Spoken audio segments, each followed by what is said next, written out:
Hello everyone. इस video में हम कवर करेंगे सोलर सिस्टम, जो कि है बहुत महत्वपूर्ण टॉपिक। अगर आप कॉम्पिटिटिव एग्जामिनेशन की तैयारी कर रहे हैं तो इस टॉपिक में से एक या दो क्वेश्चन हर एग्जामिनेशन में पूछा जाता है। तो आइए इस टॉपिक को अच्छे से प्रिपेयर करते हैं, और जिन्होंने यह टॉपिक प्रिपेयर कर रखा है वो अपना एक टेस्ट इसे ले सकते हैं और देख सकते हैं कितने मार्क्स स्कोर करते हैं। तो पहले क्वेश्चन की तरफ बढ़ते हैं। पहला क्वेश्चन है, सूर्य के सबसे दूर कौन सा ग्रह है? तो सूर्य से सबसे दूर ग्रह है वरुण। वरुण ग्रह सूर्य से सर्वाधिक दूरी पर है, जिसे कि इंग्लिश में कहते हैं नेपच्यून। नेपच्यून कहते हैं इसे। और सूर्य से जो ग्रहों का क्रम है उसे मैं आपको बता दूं। सबसे पहले आता है मरकरी, फिर आता है वीनस, फिर आता है अर्थ, फिर मार्स, फिर आता है जुपिटर, जुपिटर, सैटर्न, यूरेनस, और फिर आता है नेपच्यून यानी कि वरुण। तो वरुण है सबसे आखिरी ग्रह, और सबसे नजदीकी ग्रह है मरकरी। मरकरी यानी कि बुध।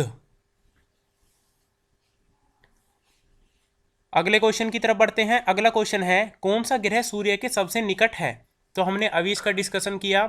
तो सबसे निकट है मरकरी यानी कि बुध। तो हमारा आंसर ए सही है। अगले क्वेश्चन की तरफ बढ़ते हैं।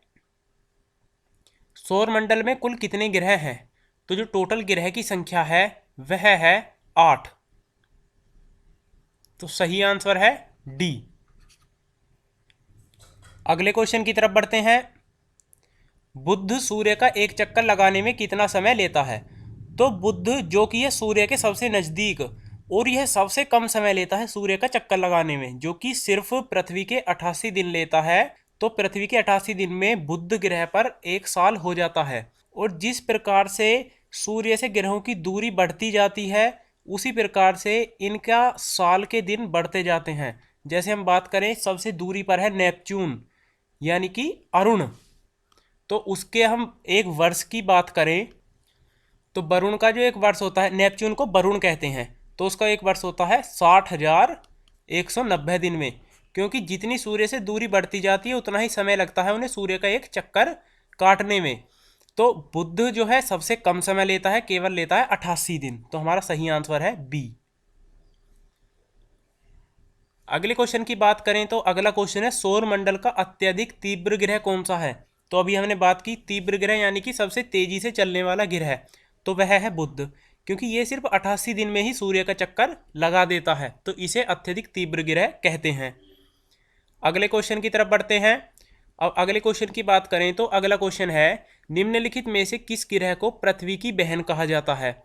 तो पृथ्वी की बहन हम कहते हैं शुक्र को। शुक्र ग्रह यह सूर्य से दूसरा ग्रह है, और सौर मंडल का छठे स्थान पर है सबसे एरिया साइज वाइज। तो छठा सबसे बड़ा ग्रह है, छठवां है सबसे बड़ा ग्रह, और सूर्य से है दूसरा ग्रह, और इसे पृथ्वी की बहन कहा जाता है।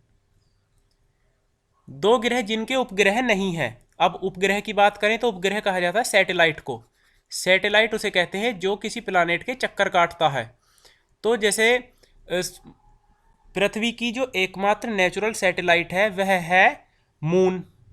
तो उस प्रकार से पृथ्वी की एक सैटेलाइट है, मार्स की जो है 2, जुपिटर की 66, सैटर्न की 62, यूरेनस की 27 और नेपच्यून की है 13। लेकिन शुक्र और बुध इनकी एक भी सैटेलाइट नहीं है।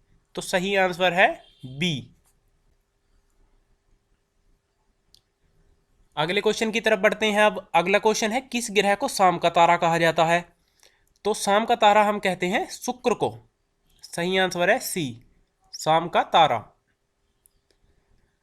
अगला क्वेश्चन है, आकार के हिसाब से निम्नलिखित में से सौर मंडल का सबसे बड़ा ग्रह कौन सा है? तो सबसे बड़ा ग्रह है बृहस्पति। और सबसे छोटे ग्रह की बात की जाए तो सबसे छोटा ग्रह है जुपिटर। अगले क्वेश्चन की तरफ बढ़ते हैं। अगले क्वेश्चन में देखें तो अगला क्वेश्चन है, आकार के अनुसार ग्रहों का सही कालक्रम चुनें। तो अकॉर्डिंग टू साइज, तो साइज के हिसाब से है। तो इनमें से जो है पहला कोडिंग सही है, जिसमें कि पृथ्वी, उससे फिर छोटा शुक्र, शुक्र से छोटा मंगल, मंगल से छोटा बुध। यह क्रम सही है। और अगर हम सभी आठों क्रम के आठों ग्रह का हम एक क्रम बताएं तो आठों ग्रहों का क्रम इस प्रकार बनेगा। यह है आकार के हिसाब से सबसे बड़ा जुपिटर, फिर सैटर्न, फिर यूरेनस, फिर नेपच्यून, अर्थ, वीनस, मार्स, मरकरी। तो यह है आकार के हिसाब से इनका क्रम। अगले क्वेश्चन की तरफ बढ़ते हैं। अगला क्वेश्चन है सौर मंडल में निम्नलिखित में से किस ग्रह का परिक्रमण काल सबसे कम है। तो सबसे कम काल मीन्स सबसे जल्दी जो सूरज का चक्कर लगाता है, तो इसका डिस्कशन हमने पहले भी किया, वह है बुध, जो केवल 88 दिन में एक चक्कर पूरा कर देता है। अगला क्वेश्चन है निम्नलिखित में जोवियन ग्रह को ढूंढें। तो जोवियन ग्रह हैं बृहस्पति, शनि, यूरेनस और नेपच्यून। ये सूर्य से बहुत दूर परिक्रमा करते हैं, तो इन्हें इसीलिए जोवियन ग्रह कहा जाता है। तो इन ग्रहों की कोई ठोस सतह भी नहीं होती। ये मुख्य रूप से हाइड्रोजन और हीलियम से बने होते हैं। ये सूर्य से जो है दूर परिक्रमा करते हैं। तो इनमें से अगर हम बात करें तो जोवियन ग्रह हैं, एक तो हो गया हमारा यूरेनस और नेपच्यून। तो यूरेनस है यहाँ सही आंसर। बृहस्पति, शनि, यूरेनस और नेपच्यून, ये चार ग्रह हैं जिन्हें कहते हैं हम जोवियन ग्रह। तो हमारा सही आंसर है डी, यूरेनस। अगला क्वेश्चन है परिक्रमण के वेग के अनुसार ग्रहों को व्यवस्थित करें। तो परिक्रमण की गति, तो गति के हिसाब से अगर हम इन्हें व्यवस्थित करें तो सही कोड रहेगा बी, जिसमें कि पृथ्वी, फिर मंगल, फिर बृहस्पति और फिर यूरेनस। अगर आठों के आठों को हम एक सीरीज में लगाएं तो सबकी सीरीज रहेगी कुछ इस प्रकार। तो यह है इनका सही क्रम। मरकरी केवल 88 दिन लेता है सूर्य का एक चक्कर काटने में, वीनस 225 दिन, अर्थ 365, मार्स 687। तो यह क्रम है। आप वीडियो को पॉज करके इन्हें अच्छे से याद कर लें और नोट कर लें। अगला क्वेश्चन है सौर मंडल में कौन से ग्रह का सबसे अधिक घनत्व है। घनत्व यानी कि डेंसिटी। तो डेंसिटी की बात की जाए तो पृथ्वी की है सबसे अधिक डेंसिटी। और डेंसिटी वाइज अगर मैं आपको रैंक दूं तो यह रैंक कुछ इस प्रकार है। यह है घनत्व के हिसाब से इनका क्रम सबसे ज़्यादा है अर्थ की, फिर mercury, Venus, Mars, Pluto, Neptune, Uranus और सैटर्न। आप वीडियो को पॉज करके इसे भी अच्छे से याद कर लें। अगले क्वेश्चन की तरफ बढ़ते हैं। निम्नलिखित में से सूर्य के किस भाग को मानव द्वारा देखा जाता है। तो मानव के द्वारा देखा जाता है फोटोस्फीयर को। सही आंसर है ए, जिस भाग को हम देखते हैं आंखों से उसे फोटोस्फीयर कहा जाता है।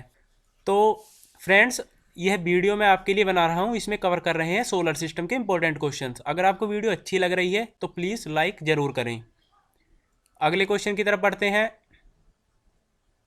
ग्रहण के समय सूर्य के निम्नलिखित भाग में से कौन सा दिखाई देता है। तो जब ग्रहण होता है उस समय हमें सूर्य का भाग दिखाई देता है जो है कोरोना। सही आंसर है बी।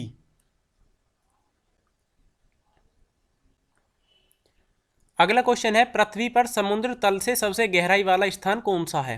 तो पृथ्वी ग्रह पर सबसे गहराई वाला स्थान जो है वह है मारियाना ट्रेंच, मारियाना गर्त, जो कि उपस्थित है पैसिफिक ओशियन में। पैसिफिक ओशियन, अच्छा, पैसिफिक ओशियन को हिंदी में कहा जाता है प्रशांत महासागर।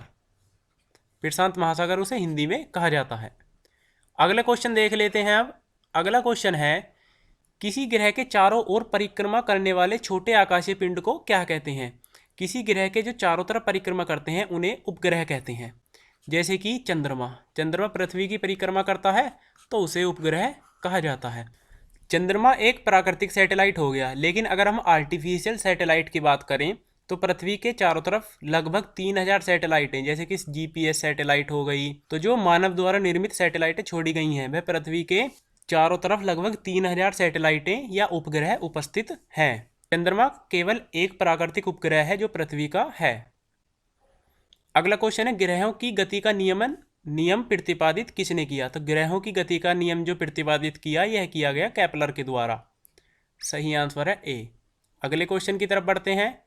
नॉर्वे में अर्धरात्रि के समय सूर्य कब दिखाई देता है। तो नॉर्वे में जो सूर्य है वह रात्रि के समय भी दिखाई देता है। यह लगभग दिखाई देता है 21 जून को, क्योंकि 21 जून के समय जो सूर्य रहता है वह रहता है कर्क रेखा पर, कर्क रेखा पर सीधे और इसे इंग्लिश में कहते हैं ट्रॉपिक ऑफ कैंसर। तो 21 जून को अर्धरात्रि के समय सूर्य दिखाई देता है। अगला क्वेश्चन है सौरमंडल की खोज किसने की? तो सौरमंडल की खोज की गई कोपरनिकस के द्वारा। सही आंसर है ए। अगले क्वेश्चन की तरफ बढ़ते हैं। सौरमंडल का जन्मदाता किसे कहा जाता है? तो हमारा जो सौरमंडल है इसका जन्मदाता सूर्य को कहा जाता है। सही आंसर है डी। और सभी ग्रह सूर्य के चारों तरफ ही चक्कर लगाते हैं। एक ग्रह की अपने कक्ष में सूर्य से अधिकतम दूरी को क्या कहा जाता है? तो उसे कहा जाता है अपसौर। अपसौर के समय जो है ग्रह सूर्य से सबसे दूरी पर रहता है। अगर पृथ्वी की बात करें तो पृथ्वी 4 जुलाई को सूर्य से अधिकतम दूरी पर रहती है, जिस घटना को अपसौर कहा जाता है। और अगले क्वेश्चन में हम डिस्कस करेंगे उपसौर के बारे में। तो एक ग्रह अपने कक्ष में सूर्य से न्यूनतम दूरी को क्या कहा जाता है? तो इसे कहा जाता है उपसौर। और पृथ्वी जो रहती है सूर्य से निकटतम दूरी पर रहती है 3 जनवरी को, जिस घटना को उपसौर कहा जाता है। अगला क्वेश्चन है अंतरिक्ष में कुल कितने तारामंडल हैं? तो आकाश के तारों में हमें जो पैटर्न दिखाई देते हैं उन पैटर्न को ही तारामंडल कहा जाता है। एक समूह, तारों का एक समूह। तो इस प्रकार के 88 समूह हैं, तो जिन्हें तारामंडल कहा जाता है। अगला क्वेश्चन है पार्थिव ग्रहों की संख्या कितनी है? पार्थिव ग्रह यानी कि आंतरिक ग्रह। आंतरिक ग्रह जो सूर्य के नज़दीक हैं, तो इनकी संख्या है 4, जो कि हैं बुध, शुक्र, पृथ्वी और मंगल। बाकी जो शेष 4 ग्रह हैं वह हैं बाह्य ग्रह। अगला क्वेश्चन है ब्रह्मांड में विस्फोटी तारा कहलाता है? तो जो धूमकेतु हैं इन्हें विस्फोटी तारा कहते हैं। सही आंसर है सी। अगले क्वेश्चन की तरफ बढ़ते हैं। अगला क्वेश्चन है निम्नलिखित में से कौन एक तारा है? तो इन सभी में से पृथ्वी, शुक्र और चंद्रमा ये तारा नहीं है, केवल सूर्य एक तारा है। सही आंसर है सी। तो इस वीडियो में हमने कवर किए हैं सोलर सिस्टम के इंपॉर्टेंट क्वेश्चंस। होप आपको अच्छे लगे होंगे और इनसे आपका यह टॉपिक भी काफ़ी अच्छा कवर हो गया होगा। तो see you in the next video. Till then take care, good bye.